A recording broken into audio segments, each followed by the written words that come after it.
সময় যে কিভাবে কেটে যায় তা কেউ বলতে পারে না। কথায় বলে না যে সময় কারোর জন্য অপেক্ষা করে না, সে নিজস্ব গতিতে চলে যায়।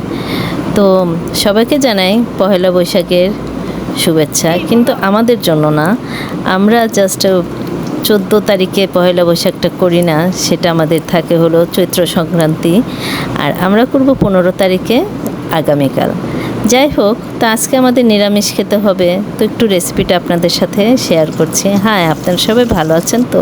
তো আজকে আমাদের রিচুয়ালে আছে হলো আম ডাল খেতে হবে। তাই শুরুতে আমি ডাল বসিয়ে দিয়েছিলাম, মটর ডাল, সেখানে আম ডাল আমি রান্না করেছি কালো জিরে আর সরিষা দিয়ে, একটা শুকনো মরিচ ফোড়ন দিয়ে আম ডাল রান্না করেছি।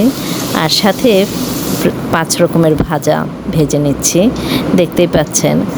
সেই ভাজাগুলোর মধ্যে ছিল হলো পটল ভাজা, বেগুন ভাজা, আলু ভাজা, কুমড় ভাজা, করলা ভাজা।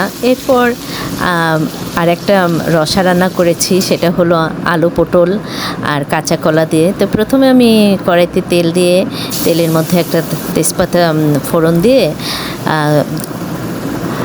হলুদ গুঁড়ো, মরিচ গুঁড়ো, জিরে গুঁড়ো, ধনে গুঁড়ো, স্বাদ পরিমাণ মতো লবণ আর গরম মশলা দিয়ে আগে মশলাটাকে কষে নিয়েছি। এরপরে সেই আলু পটল আর কাঁচা কলাটাকে আগে থেকে একটু ভেজে রেখে তুলে রেখেছিলাম, আর সেটা দিয়ে খুব মশলার সাথে ভালো করে আমি কষে নিয়ে একটু জল দিয়ে জাস্ট যেভাবে রসা রান্না করা হয়, আর নামানোর আগে একটু চিনি আর গরম মশলা দিয়ে নামিয়ে ফেলেছি। তা আজকে হয়ে গেল আমার চৈত্র সংক্রান্তির নিরামিষ মেনু। তো কার কার বাসায় এরকমই নিরামিষ আমডাল আর এরকম জাতীয় নিরামিষ মেনুগুলো হয়েছে, অবশ্যই আমাকে কমেন্টসের মাধ্যমে জানাবেন। আর আমার আগাম পহেলা বৈশাখের শুভেচ্ছা সবাইকে জানালাম, যেহেতু আমরা 15 তারিখে করব।